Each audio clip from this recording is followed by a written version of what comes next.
Welcome back to Beyond the Headline, everyone. You've chosen a really exciting day today because we're going to profile some of the great work that the team at CloudFlare is doing. I'm here with Maria Karaivanova, the head of business development and partnerships. Thank you for being here, Maria.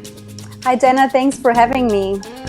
I want to start out with a crazy stat that I read about Cloudflare. For every millisecond faster you make Cloudflare, you save the internet 7 years of time per day. Can you introduce us to your work in that light?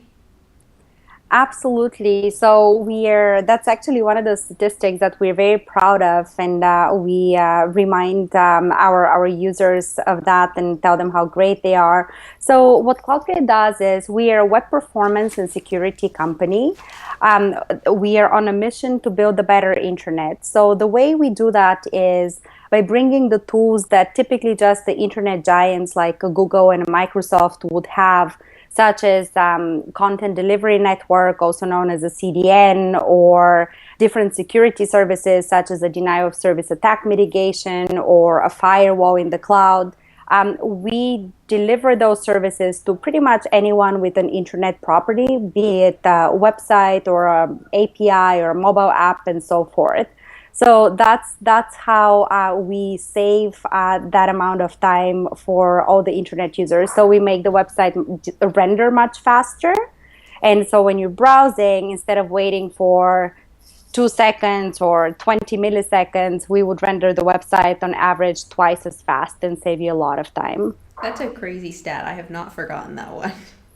Great. Well, thank you for looking it up. You've been at Cloudflare now for 4 years, and the company just turned 5 this fall. What does it feel like to see the team and the product evolve over the last 4 years? It has been an incredible journey. So when I first joined the company, there were a little bit over 20 people. We were all sitting together. It was, we had a handful of data centers and several thousand customers. And we pretty much everyone did everything. It was that pure startup energy and culture where with all the excitement and inspiration that comes with it. And the great thing is that over the past 4 years, we've still preserved that, while at the same time, we've been able to expand the team to over 200 people now with data centers in 66 countries, 66 locations. We've brought incredible amount of talent and very impressive people. So my journey has been, I feel quite fortunate to have joined the company when I joined and to have contributed to kind of both bringing in talent and growing the product and attracting great customers and partners. So it's been quite amazing. It went by very quickly. As you go back 4 years ago to when you joined and it was 20 people and you were heading business development, you were the only person heading business development. You didn't have a team then. When did you bring on your first hire? And just to clarify, we didn't even have a business development function. So when I first joined, it was pretty much join, come and help us think through this partnership strategy and what's there and what partnerships we can build and so forth. We are not very big on titles at Cloudflare, but I'm trying to think, when was my first hire? Was about a year and a half ago, and he was a product manager actually, because on our business development team we do a lot of integrations, and it's a very technical business development team. It's more technical and less sales oriented, and we can talk about it a little bit later if you'd like. Yeah, I'd love to learn more about that and how you've assembled and lead the team today. Yeah, so the way the business development team at Cloudflare is structured, and we refer to it more as a partnerships team. So we have 3 kind of overlapping goals. The first one is distribution. The second one is revenue generating partnerships and reseller type of partnerships. And the third one, if you want to envision them as a circle, the third one is strategic partnerships. So large technology platform providers. So the team then is structured around supporting those 3 functions, if you want to call them. So we have We have now 3 people who are purely doing closing deals and contracts and so forth with resellers or distributors. Then they are supported by an account management function and a solutions engineering function. So we have an engineer who works very closely with our partners to make sure that from a technical standpoint, they have everything that they need. In addition to that, we have a training and certification function. So every partner who enables Cloudflare service, we'd like to make sure that they have all the technical resources or the sales resources or the marketing resources that they need to both educate their own teams, but also to be able to position Cloudflare to the end customer in kind of the most understandable and the best possible way for their specific offering, their specific product. And of course, because the channel or the partnerships bring such a big chunk of the business at Cloudflare, we have a support function and a developer function that works very closely with us. What have you learned personally building that team out? Oh, what have I learned? So much. I don't even know where to start. But the main thing, the main learning that I often share with both my internally and externally is that building a partnership is quite different from closing a sale. It is, partnerships are a lot less transactional and a lot longer term. So I've learned to always start with the partner's interest in mind and to never just give a canned story or push what's on my agenda to a partner. So I've learned to always do my homework, do the research, and make sure that whatever conversation I'm having with those partners, it is addressing their needs and their problems. And I'm not pushing just like my solution or my PowerPoint presentation or whatever is on my mind to them. So building lasting partnerships and kind of some tactics and methods on how to do it has been both like the biggest learning and the biggest experience that I've been able to gain over the past couple of years. What do you do differently now when you're approaching and working with partners than you did when you first started? So, Cloudflare at 5 years old is a lot more established. Our brand is a lot better recognized, and I don't need to spend as much time around building up trust and convincing the partners that the company is here to stay and that we are the right solution.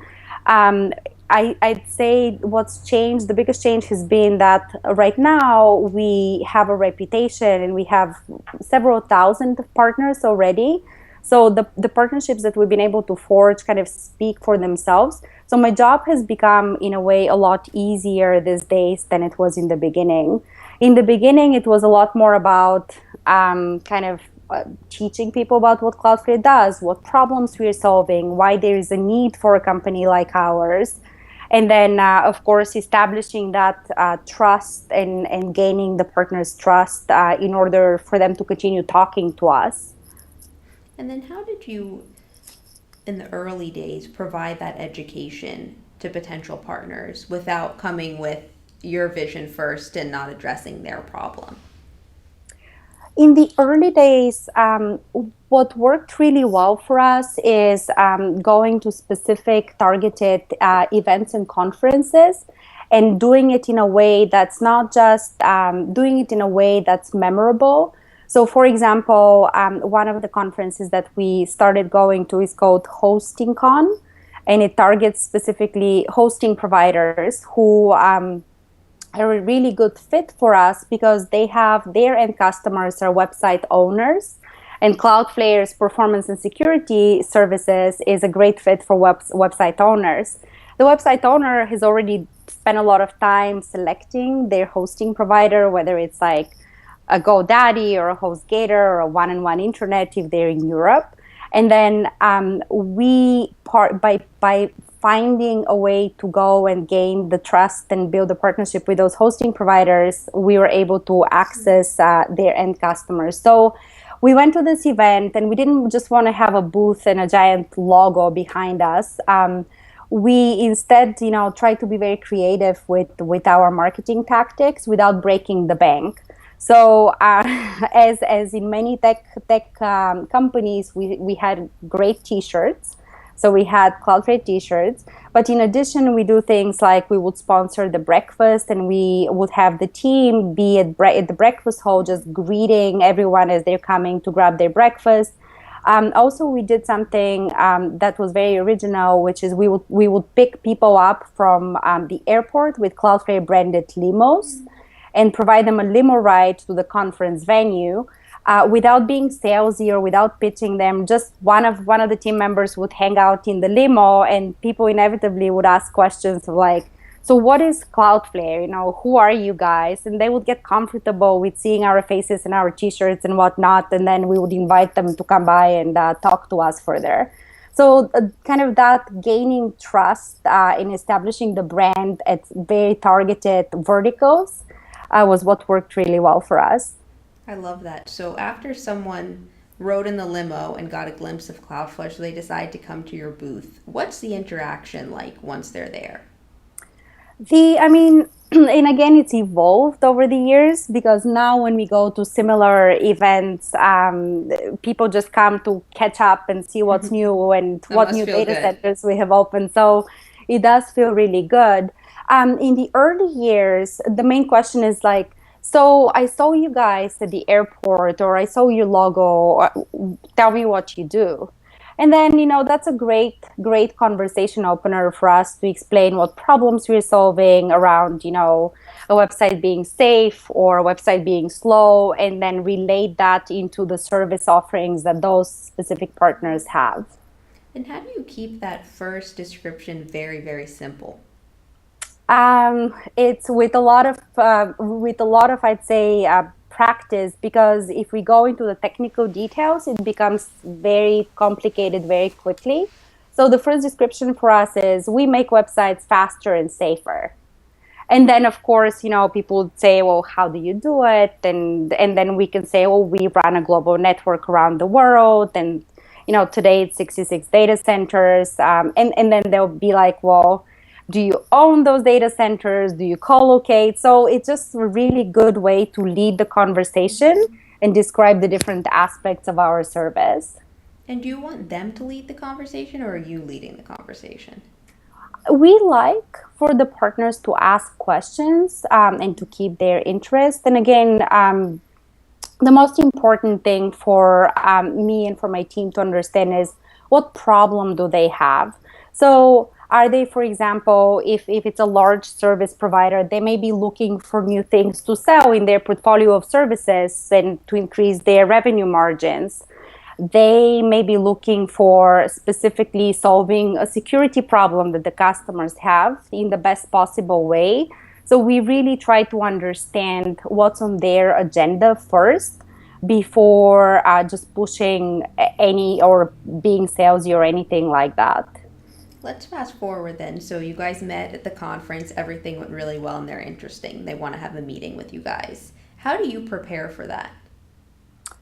So I wish it were that smooth, right? So ideally, what we do these days is we try to go to a conference and have everything ready, where you can, for example, sign up or get onboarded literally on the spot. So we have, over the years, built a lot of streamlining and automation into our partnership process. But typically, how we prepare for a meeting, and let's say, these days we work with a lot larger systems integrators. So think like Fortune 50 companies who build infrastructures or deliver private clouds and so forth.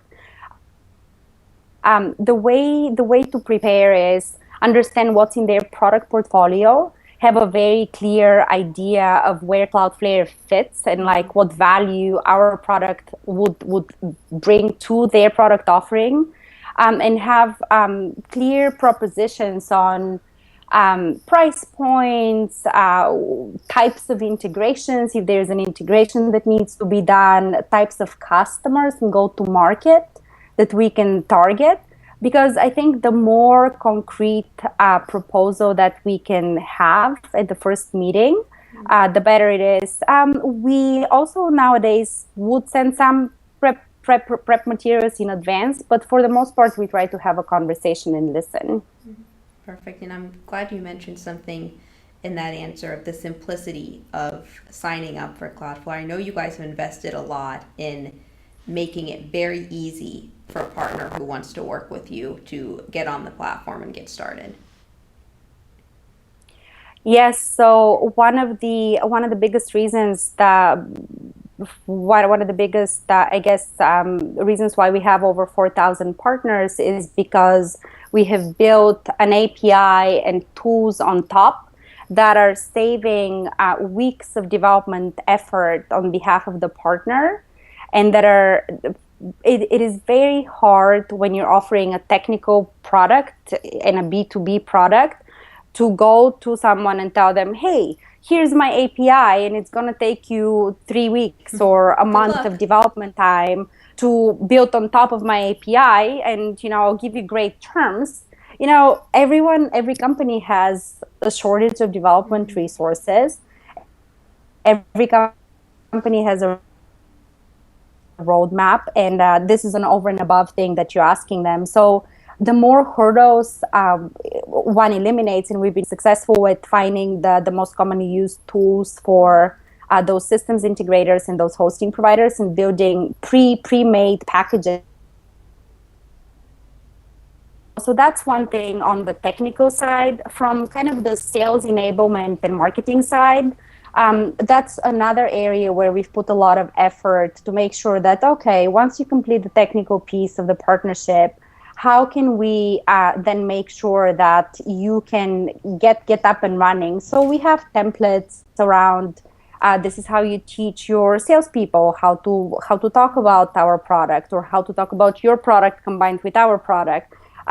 These are some templates and emails that you can send to your customers to announce that this is available, and so forth. So we've done a lot of that work on behalf of the partner, and then we regularly sync up with them to see if they have any questions, if they need any training, try to meet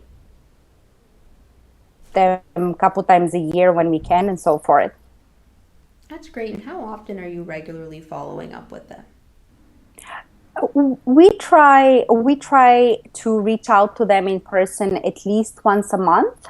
And then we have built some tools, and primarily through a weekly newsletter that we send on a regular basis, and provide them news around what the company is working on or anything relevant for them, as well as analytics, statistics, and other useful information for them.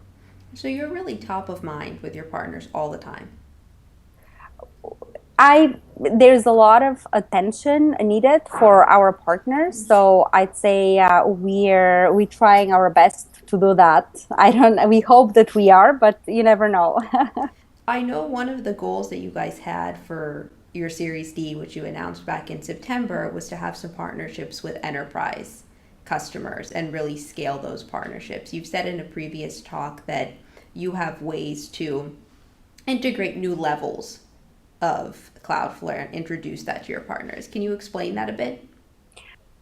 So, if I'm understanding, so the Series D round that we announced was aiming a lot around building partnerships around mobile with companies like Qualcomm, building partnerships with Microsoft and Google, and so forth. We didn't necessarily introduce new features and new plans. Instead, we have made it easier for those companies' customers to use our service. So let's say, for example, our partnership with Google. Google has something called the CDN Interconnect, and it's a type of service that layers on top of Google Cloud Platform. And then when the customers activate Cloudflare, the Google Cloud Platform customer generates significant savings on their bandwidth bill. And that's been a huge win-win for both them as a partner and for us, because it makes a Google Cloud Platform stickier, and it also helps us leverage that partnership to deliver better service for on top of that platform. So that's one example. With some of our other partners, clearly Baidu is our partner in China, and they have helped us solve issues around, technical issues, economic and regulatory issues, and that are very difficult for a company of our size and age to solve by ourselves. While at the same time opening kind of the Chinese market for Cloudflare. So through that partnership, and Baidu is the largest search engine in China, through that partnership, we've been able to access the 700 million internet users in China, and also make fast and safe internet available to the website owners in that country. Great. And moving forward for the rest of 2015 and beginning of 2016, what are your personal goals for your team? The main goals are making sure that my team delivers value for the rest of the company. So things like working on the types of partnerships that are very strategic and long-term, and prioritizing them correctly. That's a big goal. Making sure that I talk to the product organization, the engineering organization, the sales organization, the marketing organization, and that I understand what is on their plate and how we can help them get there through forging the right partnerships. So we have a lot more internal communication around, okay, what's the plan for 2016? Who should we work with? How do we work with? Is it more focused around revenue? Is it more focused around technology integrations? So those are the types of conversations and goals that we have for 2016. Geographic expansion and working in new regions is another major priority for my team. So we have a pretty strong office in the UK to cover Europe and the UK. We just opened an office last year in Singapore to cover Asia Pacific. So learning how to work in new countries without necessarily having feet on the ground, but through the right distributor, through the right VAR, is one of the challenges that we're solving in 2016 as well. And you were just mentioning that one of the ways you identify your new partners, especially going forward, is by speaking with the other teams at Cloudflare to see what would help them. Once you chat with them, how do you move forward and relay that message to your team and then put it into action? So let's take, for example, the sales team. So what they need is they need lead generations, let's say in the UK or in Germany. So then what I would ask my team or do with my team is identify who are the high quality partners in those regions. So for example, Brazil and Latin America are places where we've recently expanded the Cloudflare network and presence into. So we have identified the top the highest respected cloud distributor in Brazil, and are currently working on negotiating a distribution partnership with them for Brazil in particular. And if you think about how that affects sales, that partner would then help generate leads and deal flow for our sales team. And then they can fill their pipeline and close more business in that specific region. So that's how we work together with sales. From a marketing standpoint, it's a very symbiotic partnership. So we need their help around making sure that we have high quality presence at the various events that are of interest, whether it's in the e-commerce space or hosting space or system integrators, ad tech and whatnot. And they rely on us to provide marketing and brand recognition through the partners. So we often get together and kind of strategize on the right messaging, the right tools, the right presentations, and the right webinars and trainings that we need to put together. So it's that's how we work together. What have you found works well with messaging? As you said in the beginning, easy to understand and kind of short messages that everyone can relate to, because you never know who the audience is. If it's so being able to have short, original, and kind of sticky type of messaging works really well, and keeping it simple also. How do you guys work on that? Because it can be so frustrating sometimes. We see what resonates. We see what resonates with both the customers and the partners. I'd say we have been very lucky with our fast and safe messaging, which has worked great for website owners. When we speak to enterprises and larger companies, we clearly have to speak more in their language. So we vary the messaging depending on who the audience is. Great, and I love that it's always that tailored approach.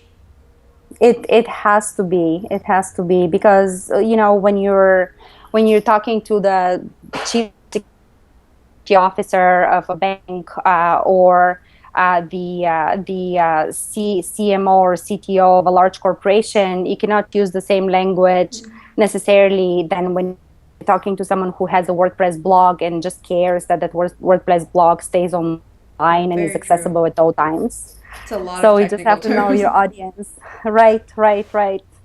It does Right. get technical very quickly with the more, depending on whether it's the CTO, CIO, it does get down in the weeds very quickly.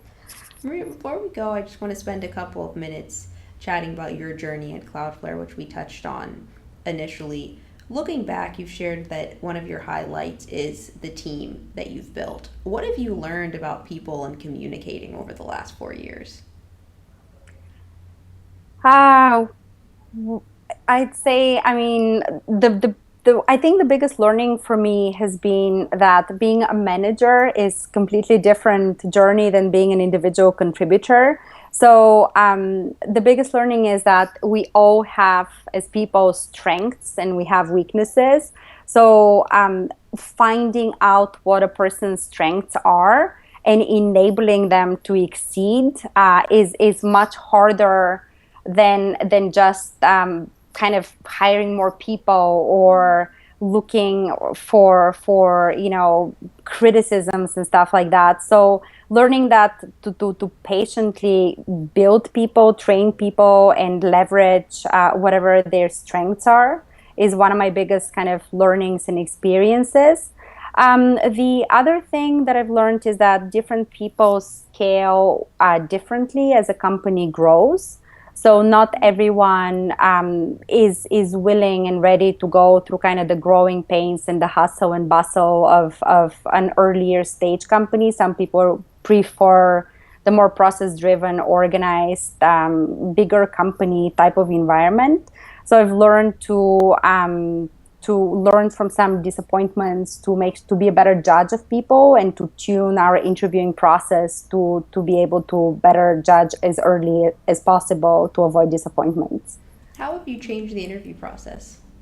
I've made it a lot more case study based and real, and I'd say as an interviewer, I can change my style from being kind of more relaxed, getting to know you, to being more aggressive and asking you kind of real-time questions that you would get in a technical evaluation meeting or in a partnership meeting. I typically would ask a candidate to do an assignment depending on what role they're interviewing for. And then I always rely, if it's a technical interview, of course, on support from other parts of the company to do those evaluations.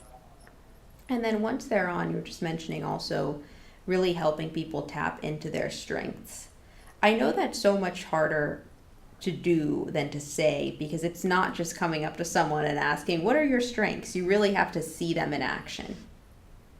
Right, and that comes by kind of trusting people with certain things and setting the expectations very clearly from day one, and doing regular checks along the way to make sure that if there are any roadblocks that need to be removed, or if they're missing any resources, I help them find those or unblock what they need to do.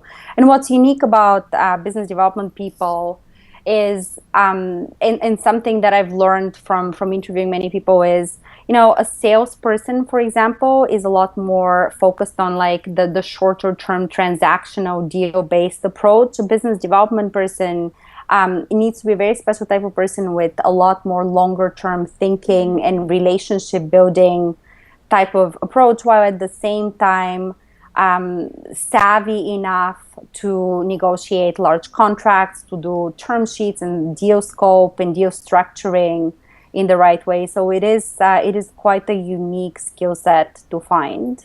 How do you prepare your team members to negotiate? Uh, by putting our heads together when it's a complex negotiation and expecting different outcomes and different questions, and trying to be as prepared as possible with both like how much are we willing to offer and how are we willing to structure something as early in advance in the deal as possible. But the main thing is, again, I mean, if we have prepared well, if we have listened throughout the process, that always pays off. I'd say sometimes I have a peer group of other business development people. Sometimes I would consult with them on how they have approached similar situations or how they have handled similar types of partnerships from their experience. And that's been very helpful for me as well. What's one of the hardest questions you've been asked when negotiating a partnership? One of the hardest questions, that's a very interesting question. I'd say I'd say it's hard to narrow it down to just one. I'd say sometimes we would ask for kind of either exclusivity or just presenting and positioning Cloudflare in a certain way.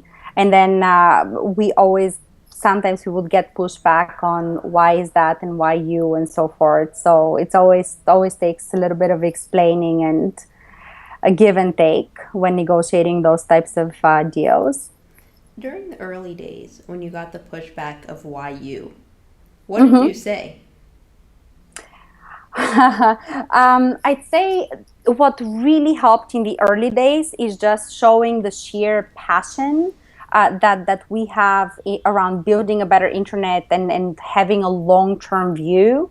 And the other thing that helped really well is from the get-go, we had assembled a highly talented team of people. So highlighting individual examples, especially from a technical talent standpoint of who is actually part of the team and who is helping us build this company, was very, very helpful. I'd say we also have a blog post that is highly technical. So that's always been a tool in my toolbox, something that I can rely on, that I found that people and partners respect very much. The fact that we are super transparent. If we've had any problems, we've always disclosed them as promptly as possible. The fact that we're very technical and we're super committed to, we're not at all salesy. We just have a culture that people can relate to and companies and partners can relate to. So that worked really well from the very beginning. Great. So last two questions for you, and these ones don't have to do with Cloudflare or business development. I know you're passionate about recycling. Oh. I think that's something we can all do more of. Why is that area in particular interesting to you? I grew up in Bulgaria where as a child, you always had to bring your bottle back in order to get the new bottle. And we reused things many, many times. The packaging was very minimal. Everything was in bulk. And it was a huge cultural shock to me coming to the US with the amount of just trash and waste, paper and packaging and things like that, and just wasting food and everything else. So I've always been very passionate about that. I did some studying around just building green businesses and water preservation in particular. So I've just kept it as a side activity and a hobby in a way.